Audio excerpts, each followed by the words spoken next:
Carta de Policarpo de Esmirna a los filipenses. Saludo.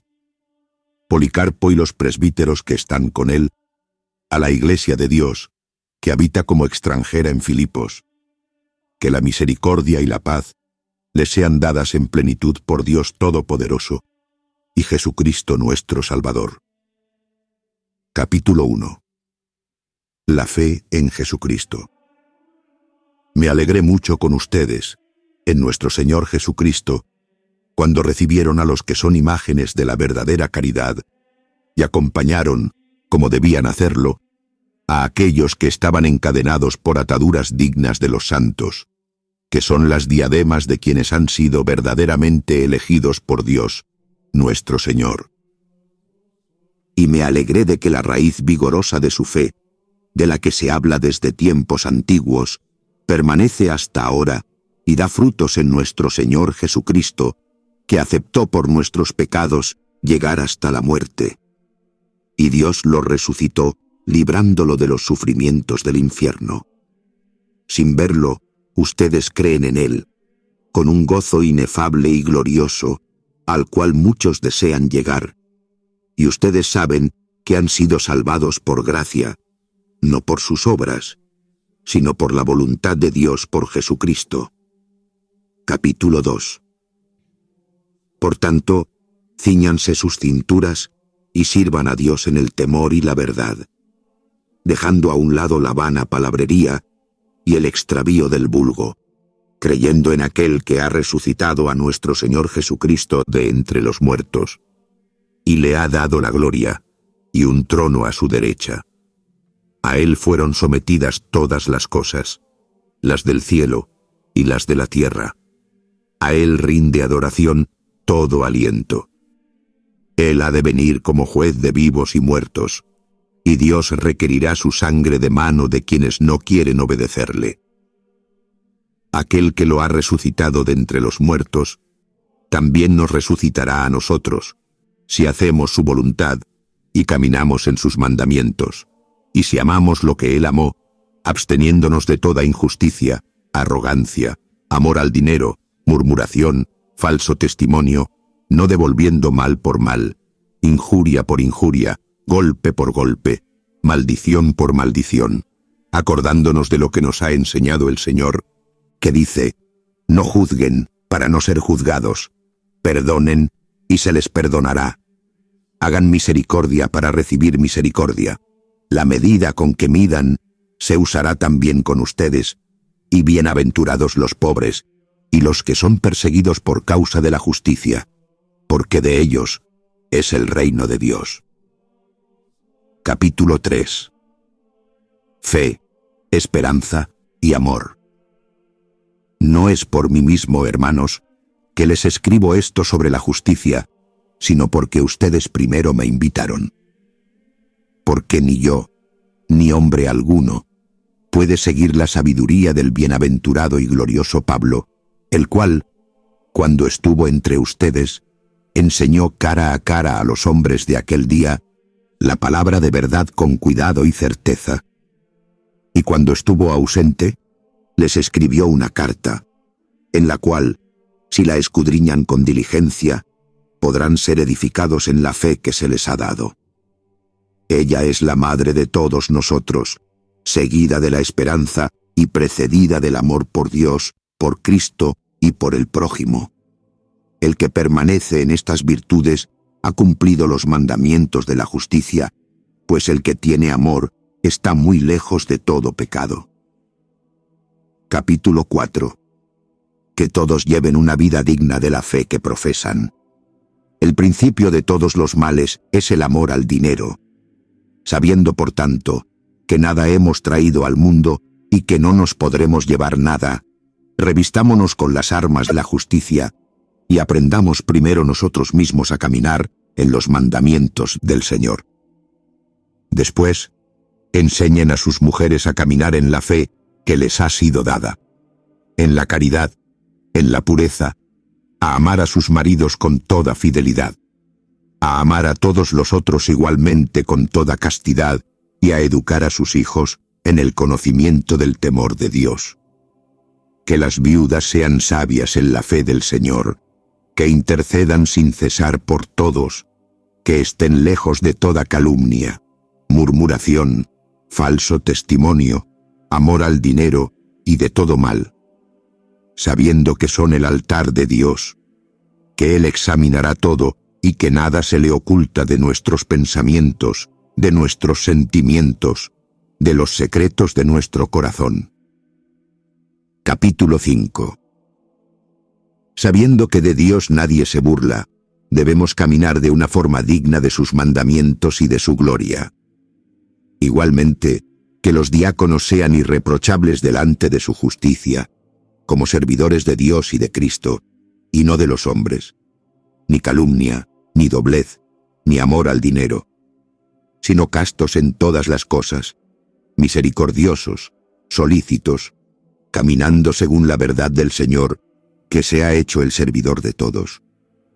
Si le somos agradables en el tiempo presente, Él nos dará a cambio el tiempo venidero, puesto que nos ha prometido resucitarnos de entre los muertos, y que, si nuestra conducta es digna de Él, también reinaremos con Él, si al menos tenemos fe.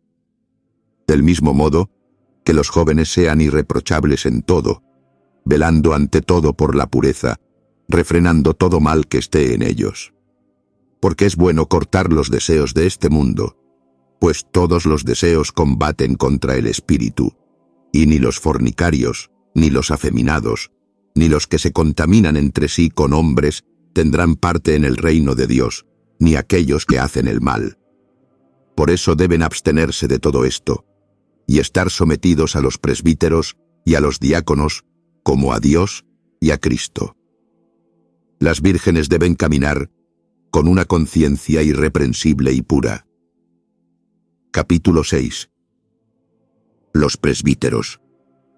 También los presbíteros deben ser misericordiosos, compasivos con todos, que devuelvan al recto camino a los descarriados, que visiten a todos los enfermos, sin olvidar a la viuda, al huérfano, al pobre, sino pensando siempre en hacer el bien delante de Dios y de los hombres, que se abstengan de toda cólera, acepción de personas, juicio injusto, que estén alejados del amor al dinero, que no piensen mal rápidamente de alguien, que no sean duros en sus juicios, sabiendo que todos somos deudores del pecado. Si pedimos al Señor que nos perdone, también nosotros debemos perdonar, pues estamos ante los ojos de nuestro Señor y Dios, y todos deberemos comparecer ante el tribunal de Cristo, y cada uno deberá dar cuenta de sí mismo. Por tanto, sirvámosle con temor y mucha reverencia, conforme Él nos lo ha mandado, al igual que los apóstoles que nos han predicado el Evangelio, y los profetas que nos anunciaron la venida de nuestro Señor. Seamos celosos para lo bueno. Evitemos los escándalos, los falsos hermanos y los que llevan con hipocresía el nombre del Señor, haciendo errar a los cabezas huecas, que nois antropois, literalmente, hombres vacíos. Capítulo 7. Advertencia contra el docetismo. Porque todo el que no confiese que Jesucristo ha venido en carne es un anticristo, y el que no acepta el testimonio de la cruz es del diablo, y el que tergiversa las palabras del Señor según sus propios deseos, y niega la resurrección y el juicio, ese es el primogénito de Satanás.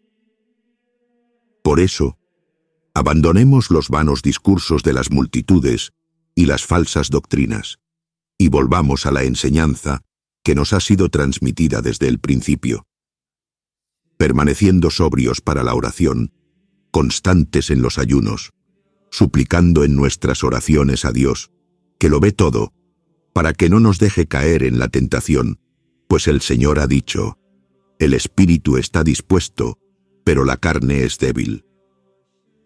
Capítulo 8. Esperanza y paciencia.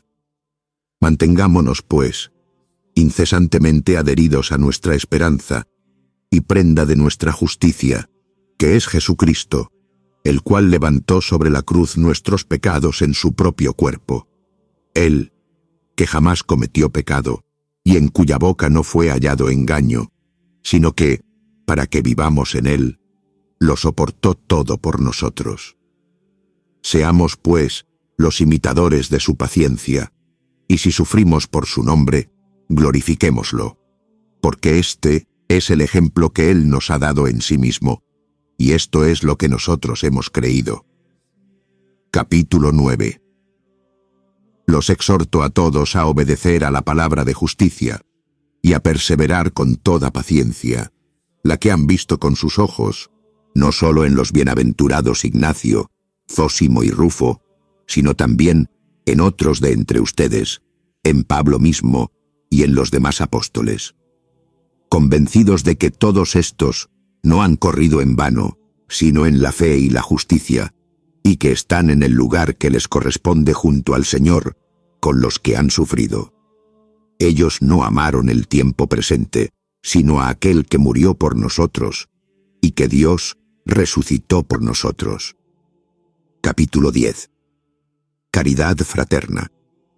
A partir de este capítulo no tenemos el texto griego de la carta, sino una antigua versión latina.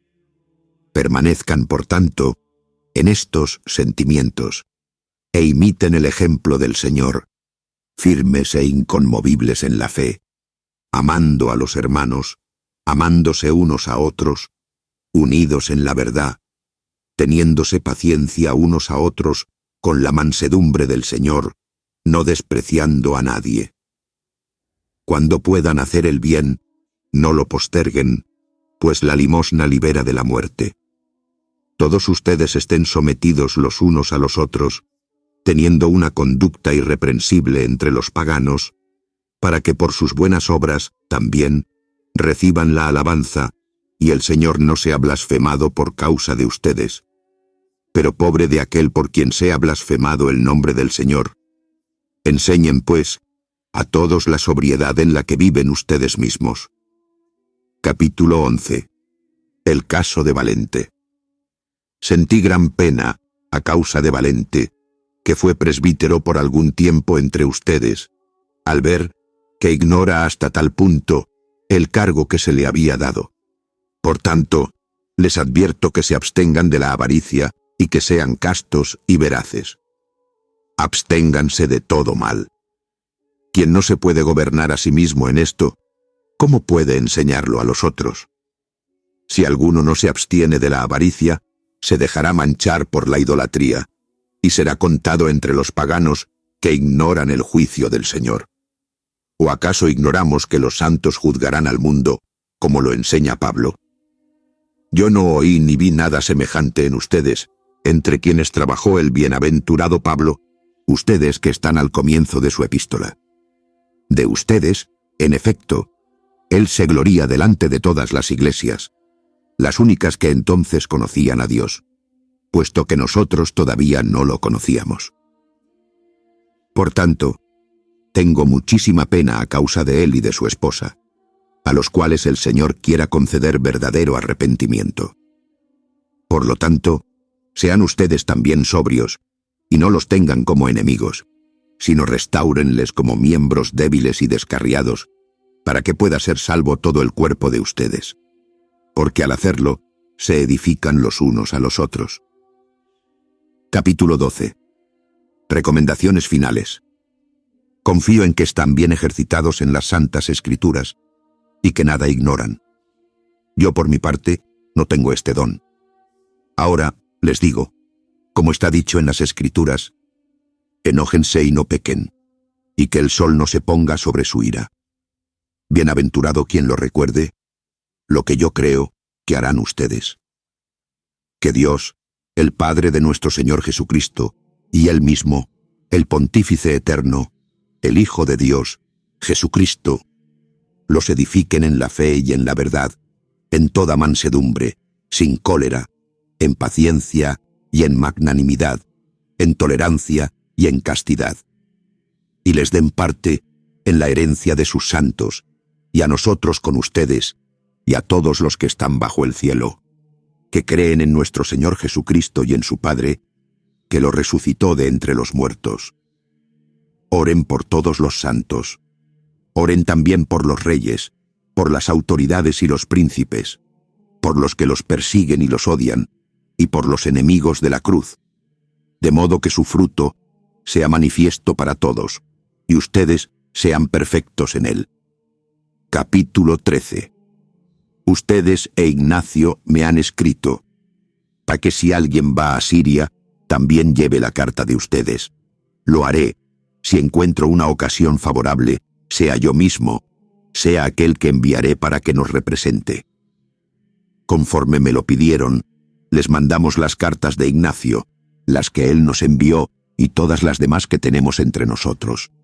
Ellas van unidas a la presente carta, y ustedes podrán obtener gran provecho, porque ellas contienen fe, paciencia y toda edificación relacionada con nuestro Señor. Hágannos saber lo que sepan con certeza del mismo Ignacio y de sus compañeros. Capítulo 14. Les escribo esto por Crescente, a quien recientemente les recomendé, y ahora de nuevo les recomiendo. Se ha conducido entre nosotros de forma irreprochable, y creo que lo hará entre ustedes de la misma manera. También les recomiendo su hermana, cuando ella llegue entre ustedes. Sean perfectos en el Señor Jesucristo, y en su gracia con todos los suyos. Amén. Martirio de Policarpo, obispo de Esmirna. Epístola de la Iglesia de Esmirna a la de Filomelio. Prólogo. La Iglesia de Dios que peregrina en Esmirna, a la Iglesia de Dios que peregrina en Filomelio, y a todas las comunidades de la Iglesia Santa y Universal que peregrinan por todo lugar. Que la misericordia, la paz y el amor de Dios Padre y de Jesucristo, nuestro Señor, os sean multiplicados.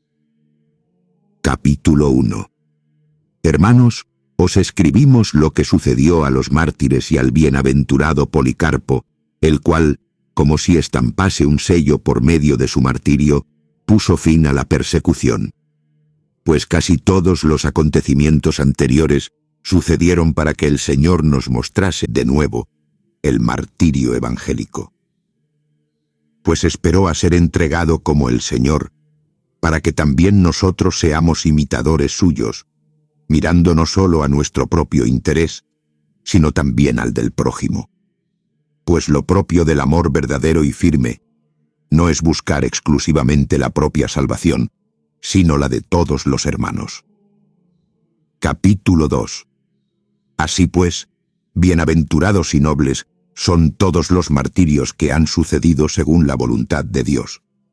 Pues es necesario que nosotros, al ser más piadosos, atribuyamos a Dios el poder sobre todas las cosas. En efecto, ¿quién no admirará su generosidad, paciencia y amor a su Señor? Desgarrados por los azotes, hasta el punto de verse la disposición de la carne, de las venas y arterias internas, sufrieron de tal modo que los presentes se apiadaban y lloraban, en tanto que ellos mismos alcanzaban un grado tal de valor que ninguno de ellos lanzó un grito o un gemido, mostrándonos a todos que, cuando los nobilísimos mártires de Cristo eran atormentados, en ese momento estaban lejos de la carne, más aún que Cristo se hacía presente y conversaba con ellos. Y prestando atención a la gracia de Cristo, despreciaban las torturas del mundo, comprando al coste de una hora el ser librados de un castigo eterno. El fuego de los crueles verdugos les era indiferente, pues tenían ante sus ojos el escapar del fuego eterno que nunca se apaga, y contemplaban con los ojos de su corazón los bienes que aguardan a los que sufren pacientemente, los cuales ni el oído oyó, ni el ojo vio, ni al corazón del hombre subieron, pero el Señor se los mostró a ellos, porque ya no eran hombres, sino ángeles. Igualmente, los que fueron condenados a las fieras soportaron terribles sufrimientos, tendidos sobre conchas marinas puntiagudas y atormentados con diversas clases de suplicios, para que, a ser posible, el diablo los indujese a la apostasía por medio de un tormento constante. Capítulo 3. En efecto, el diablo maquinó mucho contra ellos, pero, gracias a Dios, no venció a todos. Pues el valerosísimo Germánico, que luchó con las fieras de manera insigne, transformó el miedo de aquellos en fuerza por medio de su paciencia. Pues cuando el procónsul quiso persuadirlo y le dijo que se compadeciese de su juventud, él mismo incitó a la fiera para que se le echase encima, pues quería verse liberado pronto de la vida injusta e impía de éstos. A causa de esto, todo el gentío, asombrado por el valor de la piadosa y religiosa raza de los cristianos, gritó: «¡Mueran los ateos! ¡A por Policarpo!». Capítulo 4. Pero uno que se llamaba Quinto, Frigio, que había venido recientemente de Frigia, se acobardó al ver las fieras. Ahora bien, éste se había empujado a sí mismo y a otros a entregarse voluntariamente. El procónsul, tras mucho insistir, lo persuadió para que jurase y sacrificase. Por ello, hermanos, no aprobamos a los que se entregan a sí mismos, porque esa no es la enseñanza del Evangelio. Capítulo 5. En cambio, Policarpo, digno de la mayor admiración, en primer lugar, no se inquietó al enterarse, sino que quiso permanecer en la ciudad. Pero la mayoría le persuadió para que se escondiese. Y se escondió en una pequeña finca, poco alejada de la ciudad, donde con algunos pasaba día y noche, no haciendo otra cosa que orar por todos y por todas las iglesias del orbe, tal como era su costumbre. 3 días antes de que fuese detenido, tuvo una visión mientras oraba, en la que vio su almohada consumida por el fuego. Dirigiéndose a los que estaban con él, dijo: «Es necesario que yo sea quemado vivo». Capítulo 6. Como continuaban buscándole, se marchó a otra finca, y, al punto, se presentaron los que lo buscaban. Al no encontrarlo, detuvieron a 2 jóvenes esclavos, uno de los cuales lo delató al ser sometido a tortura. Una vez que lo entregaban los de la propia casa, era imposible que él se ocultase. El jefe de la policía, que llevaba el mismo nombre de Herodes, buscaba conducirlo rápidamente al estadio, para que aquél alcanzase la parte de su herencia, al ser hecho compañero de Cristo, y los que le habían entregado sufrieran el castigo de Judas. Capítulo 7. Así pues, llevando consigo al esclavo, el viernes hacia la hora de la cena, perseguidores y jinetes con su armamento habitual salieron como si persiguiesen a un bandido. Cuando llegaron todos juntos a una hora avanzada, lo encontraron acostado en una pequeña habitación del piso superior. De allí pudo escaparse a otro lugar, pero no quiso, diciendo: «Que se haga la voluntad de Dios». Así que cuando oyó que venían, se dirigió hacia abajo y conversó con ellos, en tanto que los presentes se maravillaban de su edad y de su constancia, preguntándose cómo podía haber tanta ansia para aprehender a un anciano como él. Al punto les mandó que en aquel momento les sirviesen cuanto quisiesen comer y beber, y les pidió que le diesen 1 hora para orar con tranquilidad.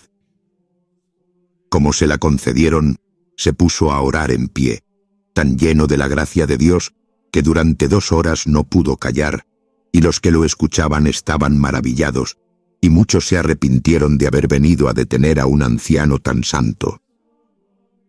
Capítulo 8.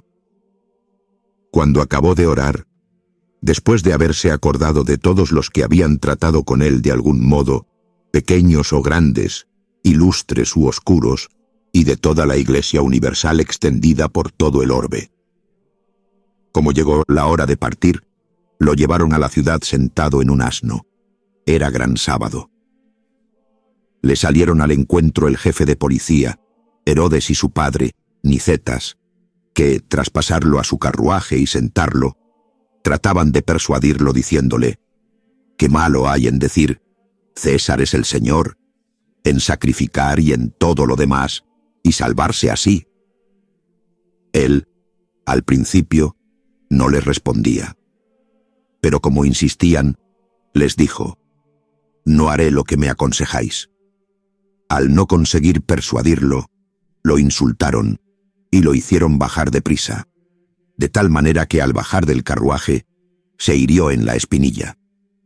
Y sin inmutarse, como si nada hubiese pasado, caminaba animoso, deprisa, al ser conducido al estadio, donde era tal el alboroto que nadie se podía entender. Capítulo 9. Al entrar Policarpo en el estadio, le llegó una voz del cielo: «Sé fuerte, Policarpo, y pórtate como un hombre». Nadie vio al que lo dijo, pero la voz la oyeron algunos de los nuestros que estaban presentes. Después, mientras era conducido, se originó un gran alboroto cuando se enteraron de que Policarpo había sido detenido. Al ser conducido a su presencia, el procónsul le preguntó si él era Policarpo, y como lo confesó, trató de persuadirlo para que apostatase, diciendo: «Considera tu edad», y otras cosas semejantes, tal como acostumbran a decir: «Jura por el genio del César», «Cambia de parecer», «Di, mueran los ateos». Pero Policarpo, con rostro severo, miró a toda la muchedumbre de paganos impíos que había en el estadio, levantó la mano hacia ellos, suspiró, dirigió su mirada hacia el cielo y dijo: «Mueran los ateos». El procónsul insistió diciéndole: «Jura, y te libero, maldice de Cristo». Pero Policarpo insistió diciéndole: 86 años le llevo sirviendo, y nada malo me ha hecho. ¿Cómo podría maldecir a mi rey, que me ha salvado? Capítulo 10.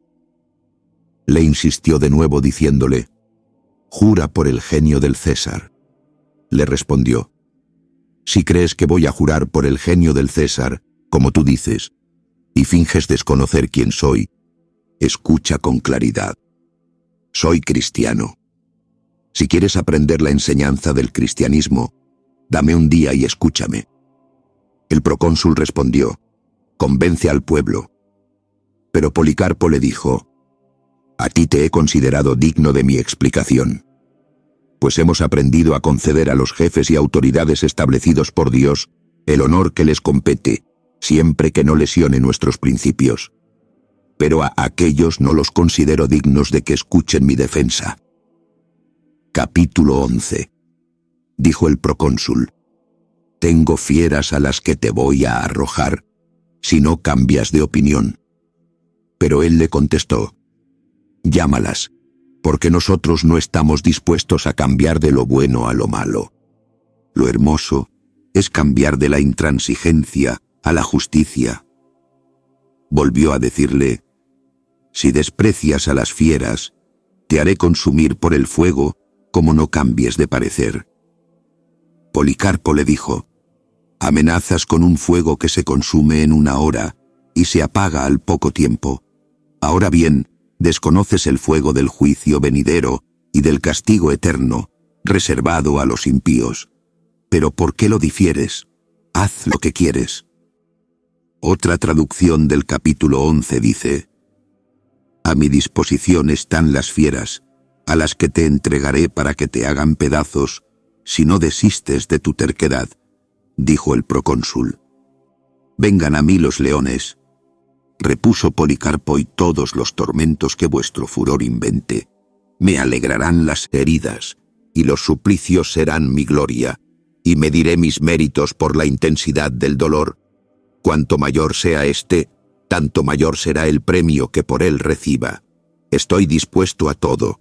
Por las humillaciones se consigue la gloria. Si no te asustan los dientes de las fieras, te entregaré a las llamas. Me amenazas con un fuego que dura una hora y luego se apaga, y te olvidas del juicio venidero y del fuego eterno, en el que arderán para siempre los impíos. Pero ¿a qué tantas palabras? Ejecuta pronto en mí tu voluntad, y si hallas un nuevo género de suplicio, estrénalo en mí». Capítulo 12. Cuando decía estas y otras muchas cosas, estaba lleno de valor y alegría, y su rostro rebosaba de gracia, de manera que no solo no lo achicaban inquietándolo con lo que le decían, sino que por el contrario, sacaba fuera de sí al procónsul.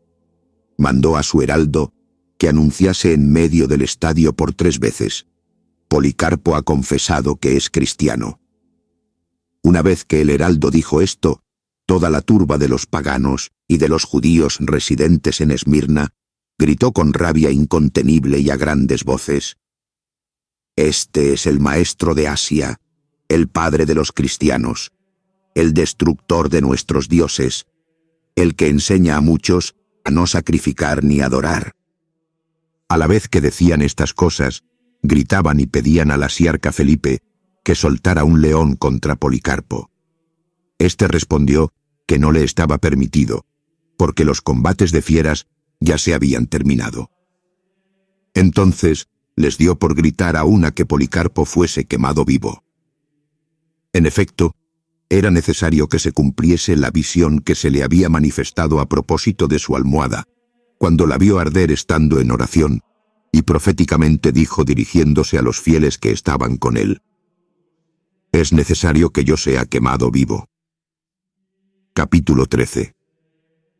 Esto sucedió con tal rapidez que se tarda más en contarlo a prisa, pues, al punto, la muchedumbre reunió palos y leña de los talleres y los baños, colaborando muy especialmente los judíos con ese ardor que les caracteriza. Cuando estuvo preparada la pira, él mismo se despojó de todos sus vestidos, se quitó el cinturón y probó a descalzarse, pues antes no había realizado tal cosa, porque cada uno de los creyentes se afanaba por ser el primero en tocar su piel. Pues, ya antes de su martirio, estaba provisto de toda la belleza del bien a causa de su conducta. Al punto lo rodearon los instrumentos apropiados para el fuego. Cuando iban a clavarlo dijo: «Dejadme así, porque el que me concede soportar el fuego, también me concederá el que quede quieto, sin desfallecer en medio del fuego, sin necesidad de que me sujeten vuestros clavos». Capítulo 14. No lo clavaron, pero lo ataron. Él, con las manos a la espalda y atado, dispuesto para el sacrificio como carnero ilustre de un gran rebaño, como holocausto grato a Dios, miró al cielo y dijo: «Señor, Dios Todopoderoso, Padre de tu amado y bendito siervo Jesucristo, por el que te hemos conocido, Dios de los ángeles, de las potencias, de toda la creación y de todo el pueblo de los justos que viven en tu presencia. Te bendigo porque me has juzgado digno de este día y de esta hora, de tomar parte en el número de los mártires, en el cáliz de tu Cristo, para resurrección de la vida eterna en alma y cuerpo, en la incorruptibilidad del Espíritu Santo. Que hoy sea yo recibido con ellos en tu presencia, en sacrificio generoso y grato, tal como tú, el Dios verdadero que no engaña, lo has preparado de antemano, lo anunciaste y lo has cumplido. Por ello y por encima de todas las cosas te alabo, te bendigo, te glorifico, por medio de Jesucristo, sumo sacerdote eterno y celeste, tu amado siervo, por el cual la gloria sea dada a ti junto a él y al Espíritu Santo, ahora y en los siglos venideros. Amén. Capítulo 15.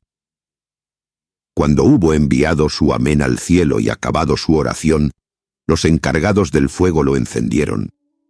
Una gran llama brilló, y nosotros, a los que se nos concedió contemplarlo, vimos un prodigio y sobrevivimos para anunciar lo sucedido a los demás. Pues el fuego hizo una especie de bóveda, como si se tratase de la vela de un navío henchida por el viento, y rodeó el cuerpo del mártir como si fuese una muralla. Y estaba en medio del fuego, no como carne que se consume, sino como pan que se cuece, o como plata u oro que se purifican en el fuego. Nosotros percibimos tal perfume que creíamos aspirar incienso o cualquier otro precioso aroma.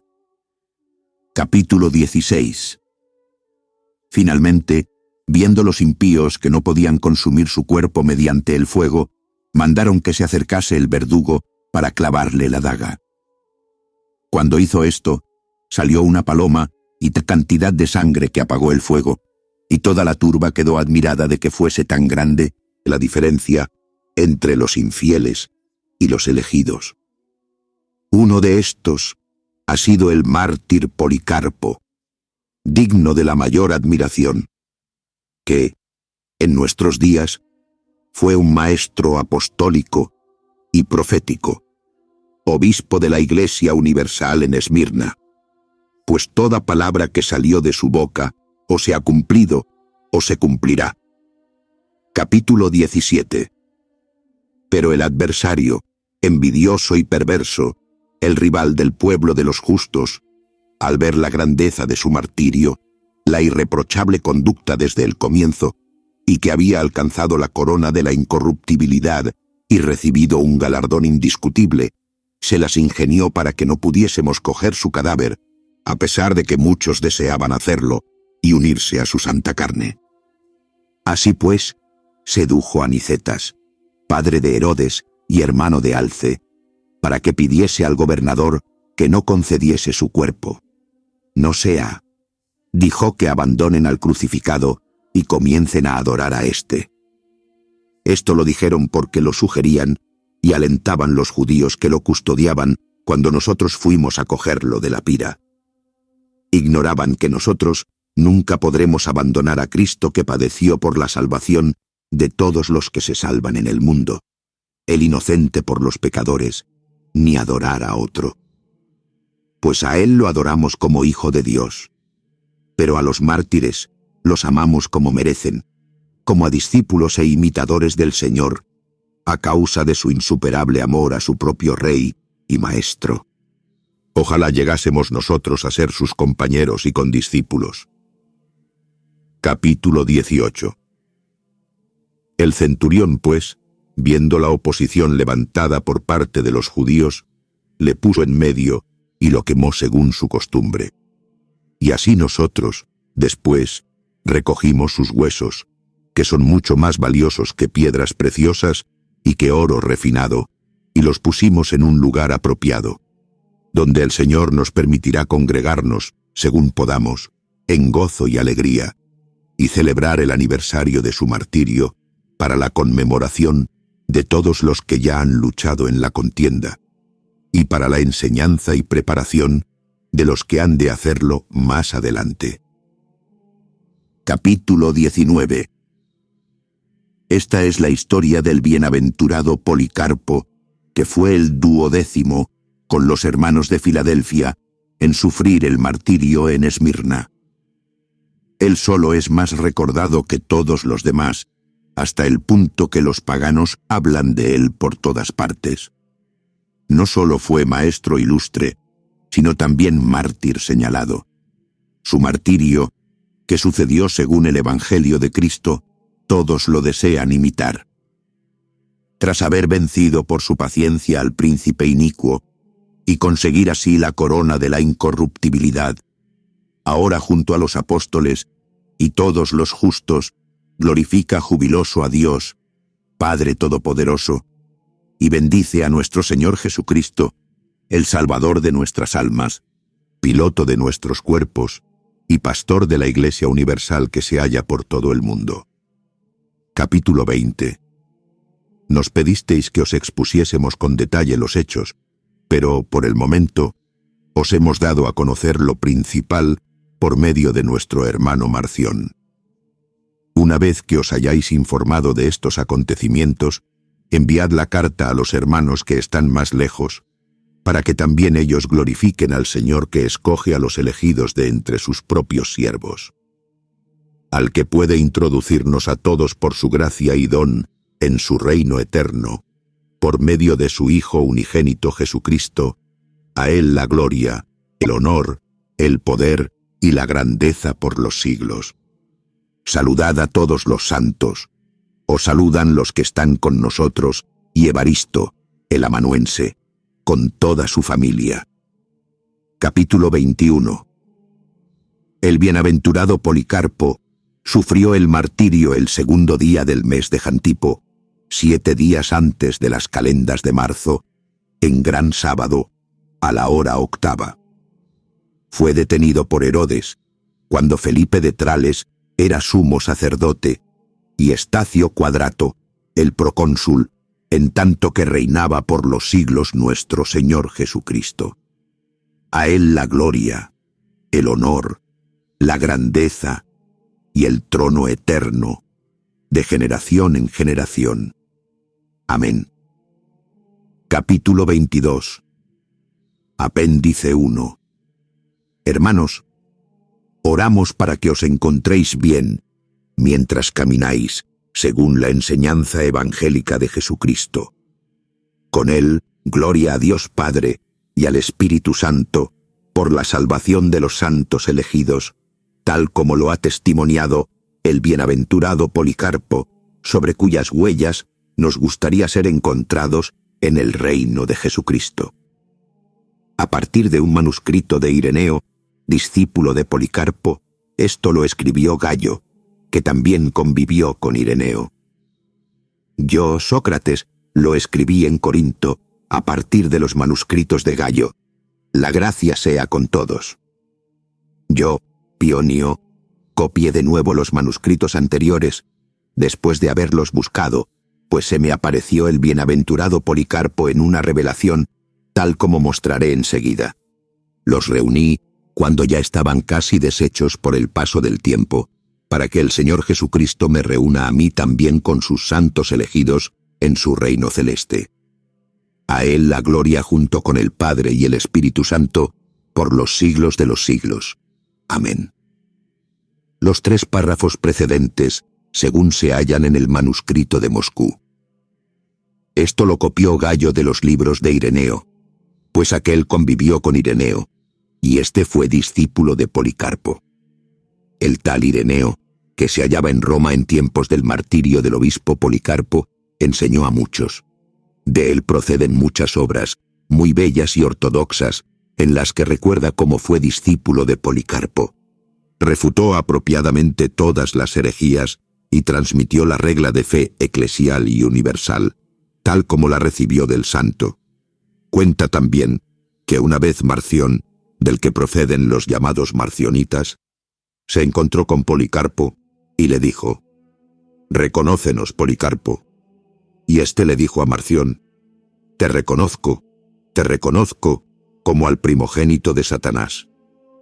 También se refiere en los libros de Ireneo que en el mismo día y hora en que Policarpo sufrió el martirio en Esmirna, Ireneo, que se hallaba en Roma, oyó una voz como de trompeta que decía: «Policarpo ha sufrido el martirio». Así pues, como ya se ha dicho, Gayo copió esto de los libros de Ireneo, y de las copias de Gayo lo copió Isócrates en Corinto. Yo, Pionio, lo copié nuevamente de los manuscritos de Isócrates, después de haberlos buscado según la revelación de San Policarpo.